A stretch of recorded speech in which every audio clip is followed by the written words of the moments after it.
बनारस एक ऐसा शहर जिसे मोक्ष की नगरी कहा जाता है, जहां हर गली अपनी एक अलग कहानी कहती है। गंगा की शांत लहरें और मंदिरों की घंटियों की गूंज में छिपे हैं सैकड़ों रहस्य। लेकिन इस पवित्र शहर की पुरानी गलियों में कभी कभी ऐसे राज छिप जाते हैं जो न सिर्फ दिल को दहला देते हैं, बल्कि इंसानियत पर सवाल भी खड़े कर देते हैं। यह कहानी है एक ऐसी रात की जब चंदन चौक की एक पुरानी हवेली में हुई एक रहस्यमयी हत्या ने पूरे बनारस को हिला कर रख दिया। क्या यह हत्या सिर्फ लालच का नतीजा थी या इसके पीछे छिपा था एक अंधकारमय सच? रात के 12 बजे सर्दी इतनी तेज थी कि ठंड के कारण हड्डियां कांपने लगी। बनारस पुलिस थाने में फोन की घंटी बजी। हेलो, चंदन चौक की पुरानी हवेली में हत्या हो गई है, जल्दी आए। दूसरी तरफ से आवाज घबराई हुई थी। आवाज इतनी हड़बड़ी में थी कि वह ठीक से बोल भी नहीं पा रही थी। इंस्पेक्टर राघव शर्मा ने फोन रखा और तुरंत अपनी टीम के साथ उस हवेली की ओर चल पड़े। राघव बनारस पुलिस में अपनी तेज सोच और मुश्किल मामलों को सुलझाने के लिए मशहूर थे, लेकिन इस बार उनका सामना एक ऐसी पहेली से था जो उनकी सोच से भी परे निकली। हवेली में पहुंचने पर हर जगह खामोशी और अजीब सा सन्नाटा था। कोहरे के कारण रोशनी भी बहुत कम थी। हवेली के अंदर पहुंचते ही राघव और उनकी टीम को एक खून से लथपथ लाश दिखाई दी। लाश कमरे के बीचों बीच पड़ी थी। मरने वाले की आंखें खुली थीं और ऐसा लग रहा था कि मरने से पहले उसने कुछ बहुत डरावना देखा था। वह व्यक्ति 50 साल का लग रहा था। टीम के एक कांस्टेबल ने बताया, साहब, ये कमलनाथ हैं, इलाके के सबसे पुराने और मशहूर जौहरी। कमरा बिखरा हुआ था, फर्श पर खून और मिट्टी के निशान थे। पास में एक घड़ी पड़ी थी जो टूटी हुई थी और उसका समय रात के 11:30 पर रुका हुआ था। राघव ने कमरे का मुआयना करते हुए पाया कि तिजोरी खुली हुई थी।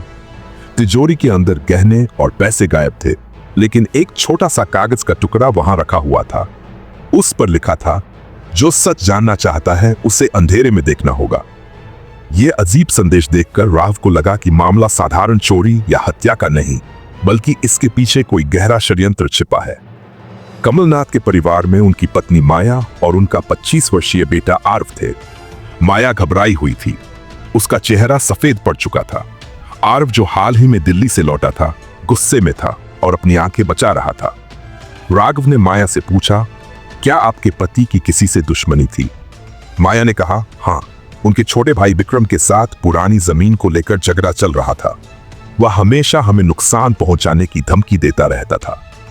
इंस्पेक्टर ने विक्रम को थाने बुलाया। पूछताछ में विक्रम ने कहा, साहब, मैं उस रात गांव में था, मुझे इस बारे में कुछ नहीं पता। राघव को विक्रम की बातों पर शक हुआ। इस बीच आरव से भी सवाल किए गए। आरव, तुम्हारी पिताजी से आखिरी बार कब बात हुई थी? आरव ने कहा, रात को। मैंने बस उनकी तबीयत पूछने के लिए फोन किया था।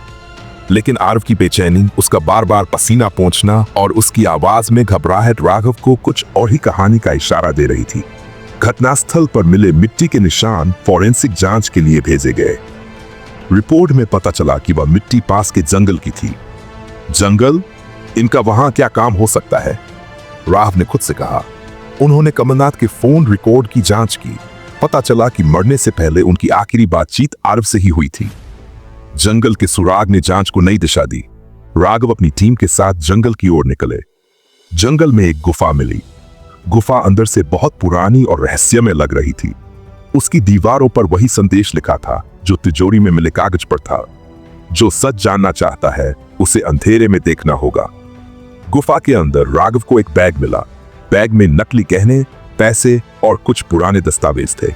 ऐसा लग रहा था जैसे किसी ने इन्हें जल्दबाजी में यहां छिपाया हो। अब राघव का शक विक्रम और आरव दोनों पर गहराने लगा।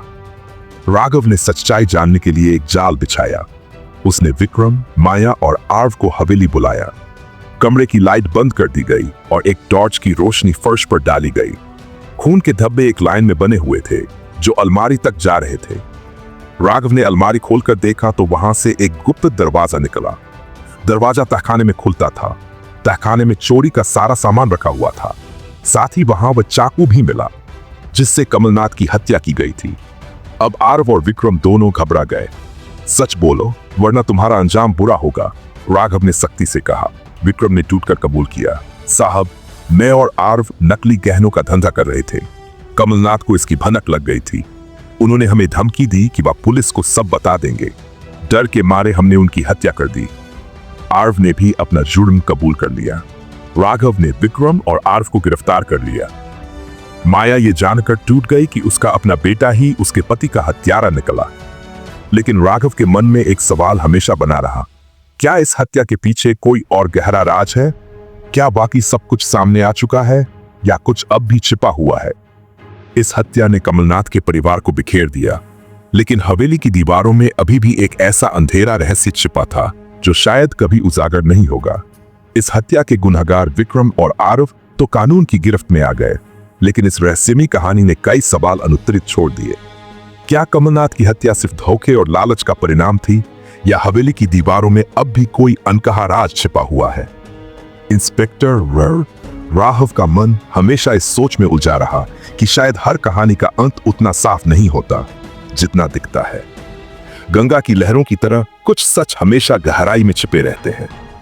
अगर आपको हमारी कहानी पसंद आई हो तो चैनल को सब्सक्राइब करें और बेल आइकन दबाना न भूलें, ताकि हमारी आने वाली रहस्यमयी और सस्पेंस से भरी कहानियों को मिस न करें। हमारे साथ जुड़ें किलर टेल्स पर, जहां हर कहानी में एक राज छुपा होता है। मिलते हैं अगली वीडियो में, तब तक के लिए सतर्क रहिए, सच हमेशा सामने नहीं आता।